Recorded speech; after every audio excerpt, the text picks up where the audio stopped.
Closed doors, I'm a fool for your love.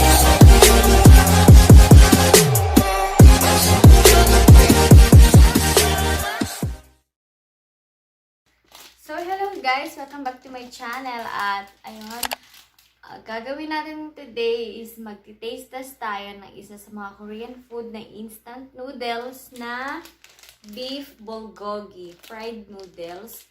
So, bumili ako ng isa kasi gusto ko na siyang itry. Kanina ko lang ito nakita sa mall. So, ayun. Niluto ko na siya at ito yung vegetable flakes niya. Sinama ko na sa pagluto ng noodles. And ito yung pinaka-sauce niya na hindi ko alam kung... Pero ang nakalagay kasi dito is sweet taste of Korean traditional bulgogi. So, ayan. Ilalagay na natin yung kanyang sauce. So, ayan. Nahulog pa.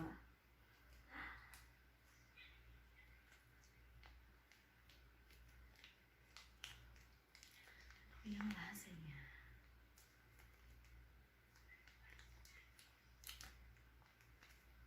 Kunti lang ng sauce niya. Bango? Parang amoy yakisoba.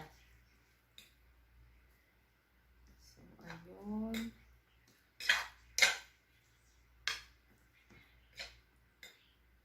Haluin lang natin ng mabuti.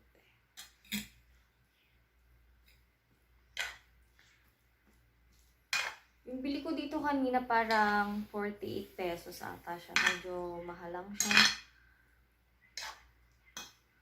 Yung para sa mga pancit canton at yakisoba. Ayun.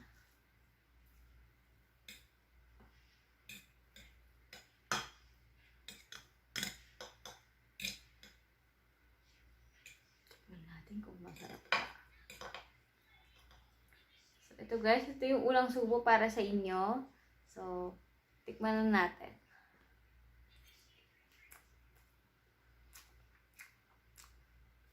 Sarap. Matamis nga lang siya, hindi siya yung inaasahan kong spicy kasi nga 'di ba Korean.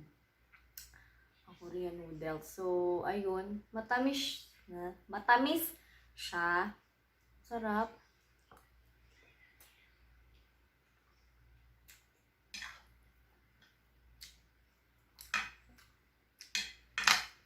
Dapat pala din dalawa ko. Mukhang mabibitin ako sa isa.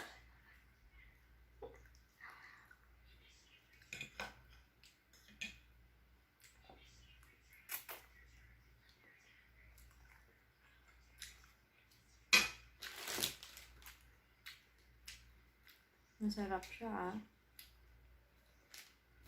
So, ayun guys, para sa akin panalo tong beef bulgogi ng Nongshim.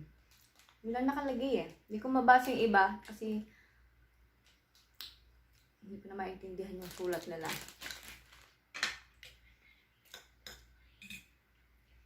So, ayun.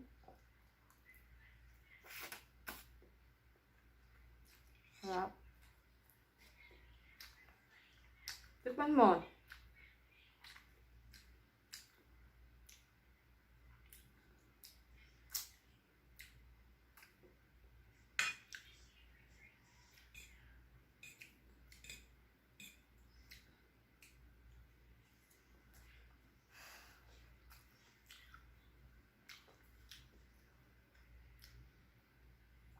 Ang sarap naman. Kaya lang medyo mahal lang talaga siya kung ikukumpara mo sa ibang mga noodles. Pero masarap. Panalo naman. Panalo sa lasa.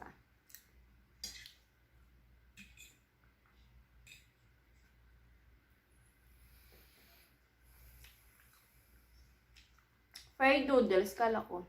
Prito pa. Isip ko kasi yun sa Hong Kong noodles. Yan. Isa din kasi yun sa mga favorite ko talaga. Kapag nakakita ko ng Hong Kong noodles, hindi talaga hindi ako pwedeng bibili.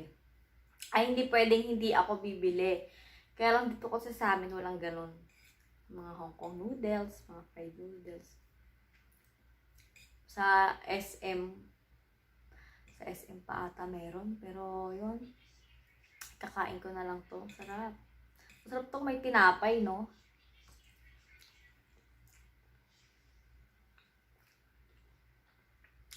So, ayun guys, pasensya na kung medyo matagal ako mag-upload dahil nga hindi ko na kasi maintindihan yung nararamdaman ko. Alam niyo naman siguro pag mga preggy na. So, ayun. Minsan may time na nasusuka ako, naduduwa na hindi ko gusto yung pagkain, gano'n. Kaya hindi ako makapagmukbang ng tuloy-tuloy kasi as in, iba na kasi yung panlasa ko, yung pagdating sa pagkain, parang iba na, parang napaka-arte ko na. So, ayun, kaya yun, nag-iisip kami ni Daddy na vegetable sa loob ng isang araw, tapos yung mga prutas, tatry namin itong Friday kung magagawa namin yung video, tapos abangan nyo na lang yun kasi gusto ko rin nung mga healthy food, lalo na syempre may baby na sa aking tummy. So ayun, dapat mga kinakain ko healthy na para healthy rin si baby. So ayun, kaya hindi na ako madalas makakapagmukbang. Siguro magdi-daily vlogs na lang pag may mga ganap. So ayun, update ko na lang kayo guys, ha. At ayun, mainit na. Mainit na. Diba? Alam niyo guys, ang dami kong gustong mukbang, ang daming naka-line up na gagawin ko. Dapat i-mukbang ko na kung ano-ano. Kaya lang medyo, yun na nga, hindi na ako masyadong, siguro pag may time or nasa mood ako na kumain ng pipilitin natin. So, para ma-update ko kayo. At ayun, salamat sa mga ating kaibigan at saka sa mga tumulong at nanood.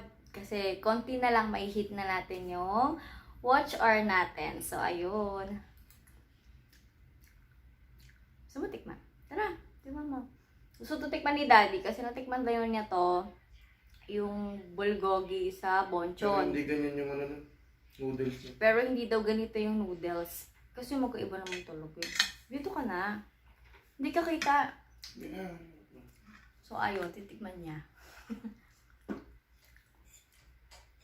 So, ayun, pagkatapos na namin nanood ng movie, yung Momol Nights. Ayun, kasama ko nanood si Daddy at tulog na rin si Caleb. Kaya, ayun, ito yung time ko para makapag-video. So, ayun, para may ma-upload ako. Pero may mga video ako na ginawa na naka-edit na i-upload ko na lang. Kaya lang kasi, iisa lang yung damit ko doon. Kaya gusto ko sana i-alternate ko yung pag-upload para naman hindi nakakaumay yung suot ko. So, ayun, kasi iba doon, isang araw ko lang ginawa. So, ayun, medyo sinipag. Pero minsan kapag inabot naman ako ng katamaran, ayun naman. Sunod-sunod din. So, ayun guys. Diba? Iba yung lasa nito dun sa bonchon. Oo, malayo. Yung lasa daw nitong beef bulgogi dun sa bonchon, itong instant noodles dun sa bonchon, magkaiba daw. Mas masarap yun, mas masarap tong... Masarap yun. Masarap yan. Ito kasi talagang na yun. Instant lang talaga. Parang maging kalasa lang. Hindi ko pa kasi natatry yun. Bihira lang kasi kami kumain sa bonchon. Alam niyo naman, pag nag-video kami kung hindi Jollibee, mga inasal. Ayun. Kasi sa mga bata, mukha lang Jollibee. Pag nakakita ng Jollibee, yun na. Ayun, bihira kami kumain sa mga ibang fast food. So, ayun. At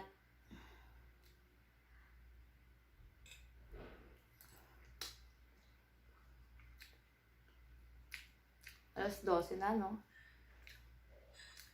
So, ayun. Tuwing ganitong oras talaga ako nakakapag-video. Kapag tulog na yung chikiting. So, ayun. Dahil madadagdagan na sila, medyo mag-a-adjust ng oras. Ayun. Masarap sana kung medyo spicy pa siya, no?